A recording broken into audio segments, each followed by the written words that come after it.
Taye Gist TV, kindly subscribe. Ọmọ Yorùbá ó ti di wọ́wọ́wọ́ àṣírí Ṣèyí Mákindé ti tú níbi láti mọ tú pẹ̀rẹ̀pẹ̀rẹ̀. Ṣèyí Mákindé àṣírí wọn ti tú gómìnà ìpínlẹ̀ Ọ̀yọ́ lórí ọ̀rọ̀ ó ṣe báńdíìtì yìí. Ọ̀rọ̀ wọn àṣírí wọn ti tú o. Ìròyìn kan ló bà mí lọ́wọ́ ní ìsìn láìpẹ́ láìwọ̀n olóyè Sunday Igboho sá wọ inú igbó lọ. Ìgbà tó sì wọ inú igbó lọ tí wọ́n lọ kojú àwọn báńdíìtì tí wọ́n sẹ́ẹ̀tì drone lọ ń wo ibi tí àwọn báńdíìtì agbésùmọ̀bí wà.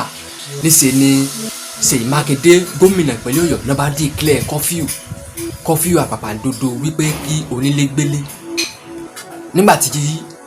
àwọn olóyè Sunday Igboho àti ìró ẹkùn tí gbogbo àwọn ọmọ ogun wọn tí wọ́n sígun lọ bá àwọn báńdíìtì náà gbó, àsìkò gangan wá ní Ṣèyí Mákindé gómìnà ìpínlẹ̀ Ọ̀yọ́ wá ní pé kó nílé ó gbélé kí curfew àpàpàǹdodo kó ṣẹlẹ̀. Àṣírí wọn sá ti wá tú lédè kan o, nítorí gbogbo àwọn èèyàn ti wá mọ ibi tí ìdí ọ̀rọ̀ ti ṣẹlẹ̀ gangan. Ewu eléyìí ti wá kọ àwọn èèyàn lóminú tí àwọn èèyàn ti ń sọ wípé ǹjẹ́ gómìnà Ṣèyí Mákindé gan ò ní padà fẹ́ẹ̀ gbẹnu sí máìkì báyìí kí wọ́n ṣe àlàyé tí wọ́n ní lórí ọ̀rọ̀ àwọn agbésùmọ̀bí báńdíìtì tí ń lọ lọ́wọ́lọ́wọ́ ẹ̀, nítorí ààrẹ ìpínlẹ̀ mìíràn tí ọ̀rọ̀ báńdíìtì ti ń ṣẹlẹ̀ jù bí ìpínlẹ̀ Ọ̀yọ́ ó sì ti ń lé bí oṣù kan lọ sójú méjì ní ìsìn báyìí tọ́rọ̀ yìí ti ń ṣẹlẹ̀. Àwa rí olóyè Sunday Igboho tí wọ́n wá gbéra. Ẹ mọ̀ pé nígbà kan rí wọ́n ti ní kó olóyè Sunday Igboho kán mọ́ trespass kán mọ́ gbéra lọ sọ pé àwọn fẹ́ lọ sínú igbó kankan, ṣùgbọ́n olóyè Sunday Igboho wọ́n sáà ní courage, wọ́n fi boldness wípé ara kò sẹ́ni tó lè dá iṣẹ́ àwọn dúró.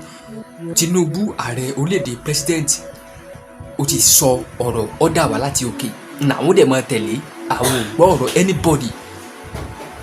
Eléyìí wá ni ó wá ṣe bí àṣírí Ṣèyí Mákindé ṣe tú o,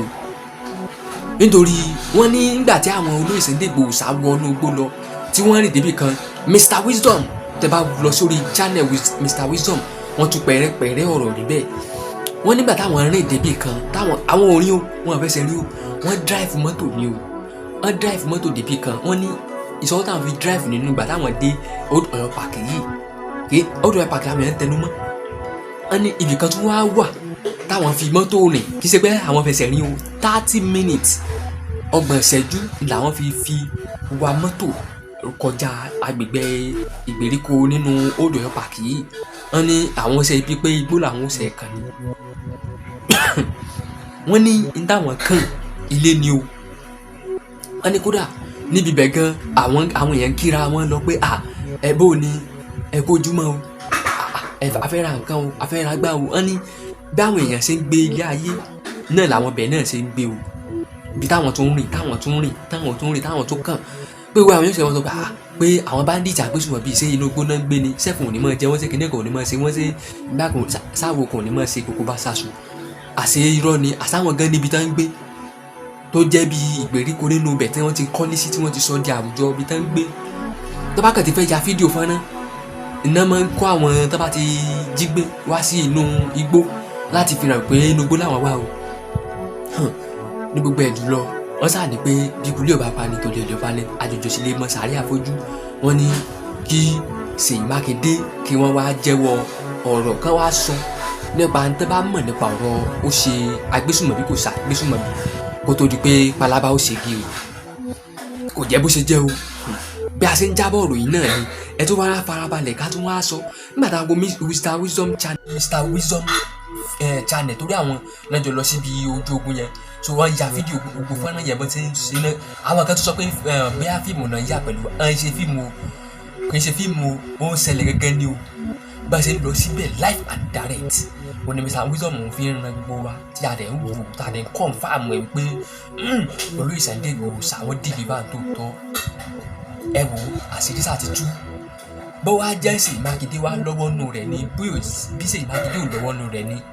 èmi sáà ti wá jábọ̀ ròyìn fẹ́yìn tèmi lórí ojú Taye Gist TV bí wípé pẹ̀rẹ́pẹ̀rẹ́ ṣẹlẹ̀ o, tuntun ti dé o. Wọ́n sì sọ wípé àfàìmọ̀ kó mọ̀ jẹ́ pé Ṣèyí Mákindé gangan gómìnà ìpínlẹ̀ Ọ̀yọ́ àwọn gbọ́n padà fẹ́ẹ̀ gbẹnu sí máìkì lórí ọ̀rọ̀ tí wọ́n mú ẹ̀rọ báwọn náà kọ́kọ́ fún gbà pé àwọn ti mọ ibi tán wà odò ẹ̀ pàkì náà wà wípé ṣùgbọ́n àwọn fẹ́ ṣe investigation ìwádìí kọ̀ọ̀kan náà kó tó di pé àwọn ò kọlù wọn ìwádìí tí àwọn èèyàn wá ti wá kọ́mẹ́nù pé nígbà bá fi odidi bíi ọjọ́ púpọ̀ ṣe ìwádìí tá a kan gbogbo lọ mọ ibi táwọn agbésùnmọ̀bí yìí wà tá a bàbá ti fẹ́ mú wọn bó la ti fẹ́ rí wọn oṣù méjì ní oṣù mẹ́ta ní ọdún kan ó dé bá wa ń bẹ̀ wọn ẹ sì mọ̀ ọdún tí ń bọ̀ ní ìdìbò ìmí ó tún ṣẹlẹ̀ tí gbogbo wa tí a sì ti wà very very busy tẹ́nibọ́dì ò ní rántí pé ìkankan ṣẹlẹ̀ mọ́ èyí ló wá fà á tí gba àwọn ẹ̀fọ́ ní ó dáná orí Sunday Igboho sá lọ àti ọ̀lẹ́yìn pàṣẹ gbọ́ lẹ́yìn ó dà pé àwọn kan wọ́n tún sọ wípé OPC báwọn náà tún ti ń bínú pé iṣẹ́ tó yẹ káwọn ṣe ni àwọn ìjà ẹkùn ìrù ẹkùn náà ń ṣe o bí ìrù ẹkùn bá wà bí àmọ̀tẹ́kùn bá wà bí OPC bá wà ikọ̀ ò dá kan lọ́wọ́ dúró